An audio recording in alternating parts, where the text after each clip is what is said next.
Do you learn more from success or from failure?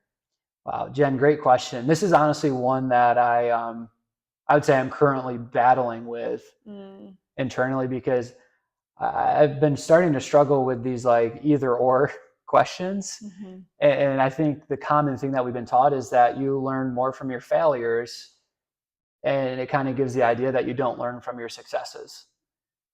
And what I've realized is, yeah, you learn a lot from your failures. You do, and the reason I think you learn so much from your failures is because how much it hurts, hmm like how much passion you put into something, and for it to come up short, you dissect every part of it, of like, well, what led to that failure? So if I can figure out what led to that failure and I change that, then maybe, just maybe, then I'll get success. But in thinking about that, it almost brought me to the other side of, well, if you've had success, wouldn't you want to dissect that and figure out all the little one percenters that allow that success to happen? Because if it was successful and you can repeat that process, well, now you can become successful again and hmm successful again in whatever endeavor that is. I know that's a change that we've made for us within our business, is just more tracking hmm of when things are going well. We want to be able to have some sort of explanation as to why this is going well, instead of just kind of guessing at it. Because starting up a business, there's a lot of failures hmm that can happen, and we've learned a lot from those. But also, we've learned a ton from the successes and where to put our time and energy hmm into. So I think we can really learn a lot from both of them. I think we need to look at success as being different. Of the success didn't happen by chance. It happened because you put the work in. hmm And if you can go back and go, huh, well, when things were going well and there was success, this is what we were doing. And a lot of times that's reflecting on the vision, your values, and getting those established. But the more that you can go back and reflect on those things and explain your successes, the more likely you are to be successful. And then the concept of failure is like, the more that you fail, the closer you are to success. Uh, yeah. But at the same time, like, we worked with a lot of people that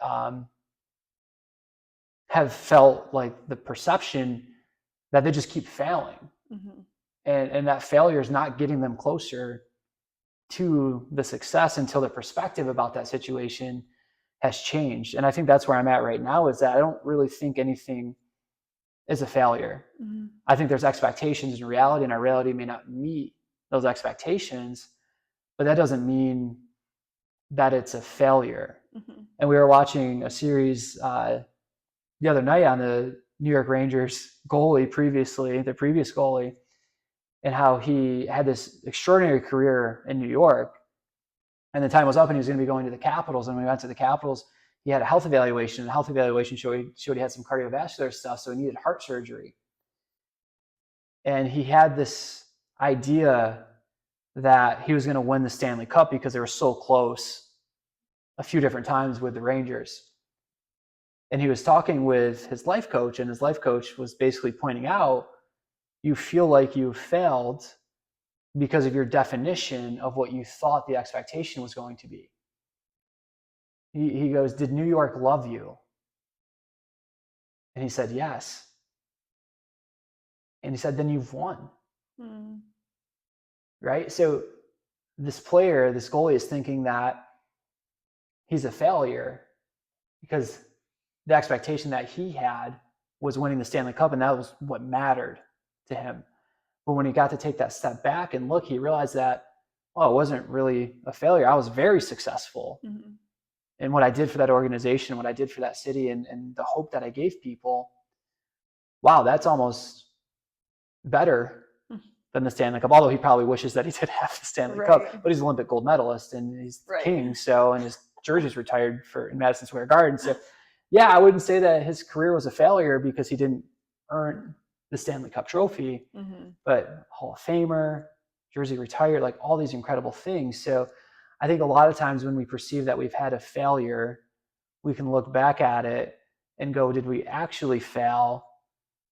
Or were my expectations that I had hmm more of what the world told me to have. And because I didn't reach those things, now I feel like a failure because of other people's definition of what success means. Right. Well, I was gonna say, like, what is your definition of success and what is your definition of failure? Because regardless of your personal journey, if you're taking time to look back in retrospect to learn something about what your life has taught you so far, like that's a success in and of itself. The fact that you're taking the time to have self-awareness to learn from your previous patterns or your previous successes, failures, whatever you want to call them, you know what I mean? And so I just think that it's special that you're taking the time to learn those things, but I also think like there's a greater opportunity here to not necessarily label your life and your identity in only successes or failures. And I like the first thing you said is that you're struggling with the either or things, because I think like life is not either or, it's very much and both. But you don't want to limit yourself to like, my identity is only my successes or my failures or my like when you look back on your life, it's also not this like checkbox of this is where I succeeded, this is where I failed. It's really like, how did you treat people?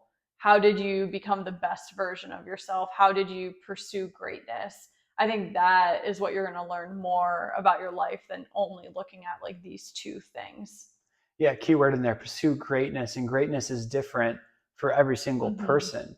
Like greatness to you may be like you leave impact on your family for generations, on your grandkids Mm-hmm. or your niece and nephew or whoever it may be. Some people, their greatness is going to be more defined about how good they are to their spouse, Mm-hmm. that they successfully have had a marriage for 40, 50 years, whatever that may be. So everyone's definition of greatness is different. And I think we should have different buckets that we're also looking at of, Mm-hmm. okay, for me, what greatness means in my career is this. In my marriage, this is what greatness means. And family life, this is what greatness means. For me as an individual, not as a performance coach, not as an author, not as a speaker, not as a professor, me as an individual, as Dylan Caswell, what do I perceive Mm-hmm. as greatness? And to me, a lot of times it's how I am interacting and treating other people and how I'm serving these other people. Mm-hmm. So I do think, yeah, let's redefine the failure versus success, which when you learn more from, you learn a lot from both of them. Don't make failure and success your identity, and know that we are not meant to live in suffering. We're meant to go through suffering, but we're meant to live in joy. Mm-hmm.